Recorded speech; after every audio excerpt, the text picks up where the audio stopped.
Back in middle school, I did a report on Indonesia and made a whole poster identifying the capital city of Jakarta, showing pictures of its main export, sugarcane, its connection with the Java man, an ancestor to modern man, and other aspects to the small island nation found smack dab in the middle of the Indian and Pacific Oceans.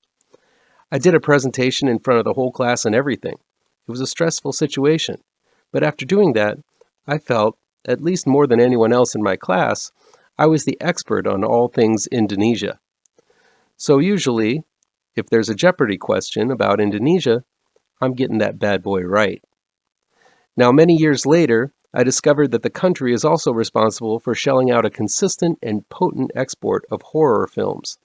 One of my favorites, Joko Anwar, delivered fantastic fright flicks Satan's Slaves, Ritual, and most recently, Impetigore. And then there's Timo Tjahjanto, who has delivered terror excellence in Macabre, Killers, the Safe Haven segment in VHS 2, and the subjects of this review, May the Devil Take You and May the Devil Take You Too.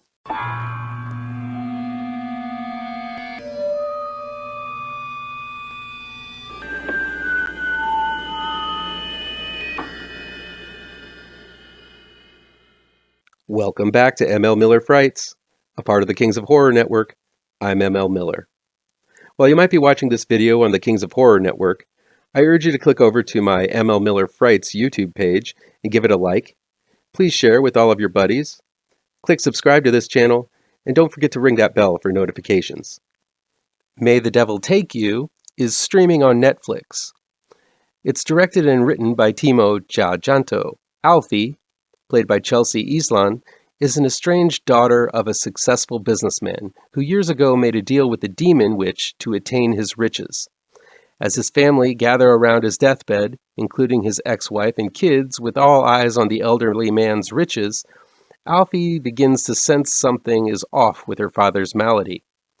After a horrifying sequence in the hospital, the family finds itself back in their childhood home, and in its basement, where the evil deal was made, the spirit of the witch is downstairs waiting to get her claws on the family. While not a complete remake, May the Devil Take You is a wonderful homage to Sam Raimi's Evil Dead. It doesn't copy the story beat for beat, but it does take place in a cabin in the middle of nowhere with a group of people grappling tooth and nail against an evil spirit that promises to tear their souls apart. But it's not just the subject matter that's familiar. Timo Tjahjanto also borrows Raimi's vivid and creative camera work, latching the camera onto inanimate objects and whipping it through the air, around the home, and into the faces of these hapless victims. There's a fantastic shot that amps tension while also being amusing, where the camera turns at an angle to follow Alfie as she descends a flight of stairs.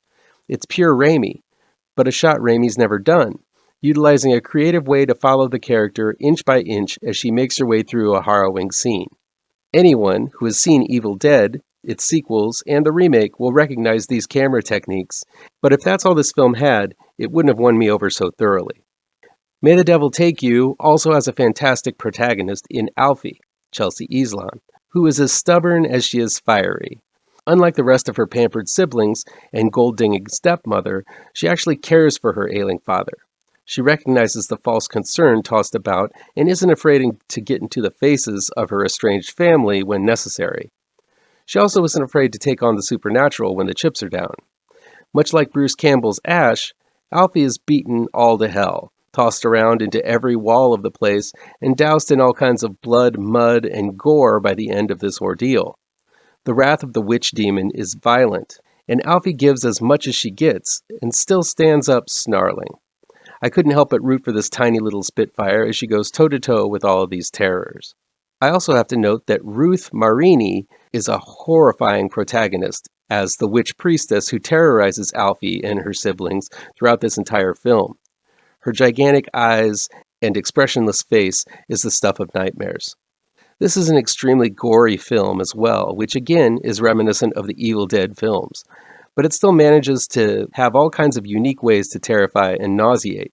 From pulling lengths of hair out of one's mouth to floating possessed monstrosities attacking from every nook and cranny of the building, this is a film that gets nice and goppy, yet remains chilling to the core as well. Late in the film, there's a scene when someone literally rips their own face off that is a showstopper of a practical effect. These are scenes that utilize every inch of the small haunted home, yet as the group soon finds out, once they leave the place, the surrounding area is just as treacherous. Everything culminates into a soaking wet and fetid finale as Alfie takes on the witch with every fiber of her being. And it's pretty spectacular. May the Devil Take You 2 is streaming on Shudder.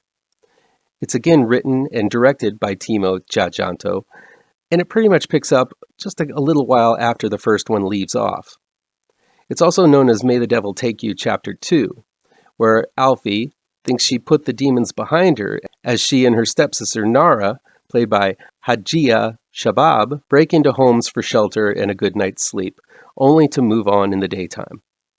But the two are dragged back into the world of witchcraft, demons, and the occult when a group of teenagers who all lived in the same foster home are tormented by an evil spirit of the housemaster who abused them. As children, they burn their tormentor alive in the basement of the foster home, but this evil spirit seems to be taking them out one by one now that they're adults. Hearing about how Alfie survived her trials with witchcraft, the teens abduct Alfie and Nara, bringing them to the home where the crime was committed in hopes Alfie might be able to dispel the evil spirits.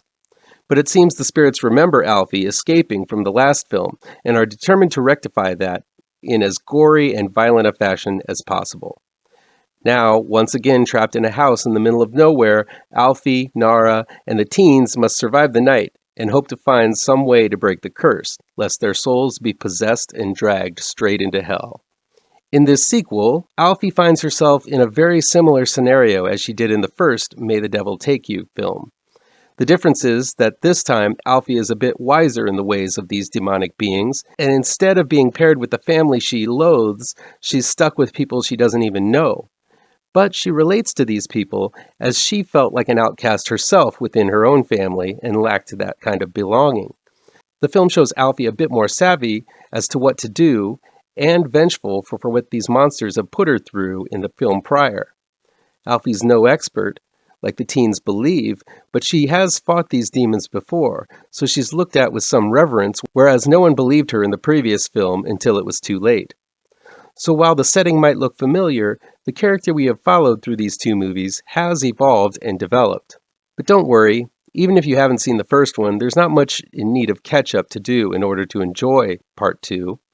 While the original film is referenced, I think those going into Chapter 2 green will get the gist of it simply because, once again, the film is a lot like The Evil Dead. Because the plot is such a familiar trope in horror, it allows one to enjoy either film in sequence, out of order, or each on their own. I don't suggest to watch it this way, but if you don't have both Netflix and Shudder, I wouldn't worry about only being able to watch one. Things do pack a bigger impact having seen the original before the second chapter. There is a badass scene where Alfie beats a possessed demon in the head over and over with a pipe that resonates because we know how much horror Alfie has endured in the previous film. Still, these two are not the same film, and both are easy to enjoy on their own. While May the Devil Take You paid homage to Evil Dead, Chapter 2 doubles down on it by introducing a book of spells, not unlike the Necronomicon, as well as a cellar door in the floor of a secluded house. Again, Tjahjanto apes Raimi's vivid style of following spinning saw blades as if the blade was attached to the bottom of the camera as it flies around the room towards the teens. As with the first film, Tjahjanto keeps the action moving, and more importantly, the way we see and experience the action unique and never static. I will say that May the Devil Take You 2 dives a bit deeper into the magical side of things, and it makes it a little less interesting for me. Seeing Alfie and the demon face off against one another like Gandalf dueling with Saruman with less facial hair, it begins to feel more like fantasy than anything bone-chilling. The more the direction goes towards the rules of magic, magical hands, and Alfie being the chosen one in this sequel, the film simply loses steam, making Chapter 2 the lesser of the two films despite some rock-solid gore, scare sequences, and simple, reckless mayhem. As a fan of the Evil Dead series, I found the similarities found in these two films to be a charming homage, yet Tjahjanto is a skilled enough director to put his own distinct spin on the cabin in the woods style of horror film. Yes, there are scenes that feel as if Raimi might have filmed these himself, But May the Devil Take You and Chapter 2 succeeds in providing a solid story, bone-rattling chills, goopy gore, filthy rich atmosphere, and a protagonist that'll make you get out of your seat and cheer. It looks as if Chapter 3 of this series is on its way, and I can't wait to see what terrors Chajanto has in store for Alfie, Nara, and us in the future. It floors me that Chajanto wasn't the one pegged by Raimi to direct the next Evil Dead film, subtitled Rise. It would seem these two films would be proof positive that the director is able to deliver the same type of horror, madness, and mayhem that has been the trademark of that classic horror series. Oh well, I guess we'll have to enjoy it in Chapter 3, if not in the Evil Dead series. That'll be it for today. Please chime in the comments down below and let me know what you think of this video. How on the nose or mind-numbingly wrong I am, or you can counter with your own review. If you like this video, please pound that thumbs up button. Share this video with your social media addicted pals. If you're looking for written reviews, you can find them on mlmillerwrites.com. Don't forget I have 2 new horror comic book trade paperbacks you should look for.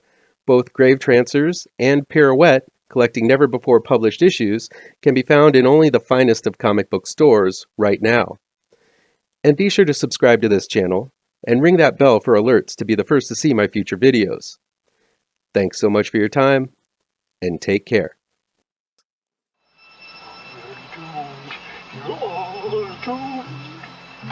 You're doomed to live the life you're meant to be, stuck inside your reality.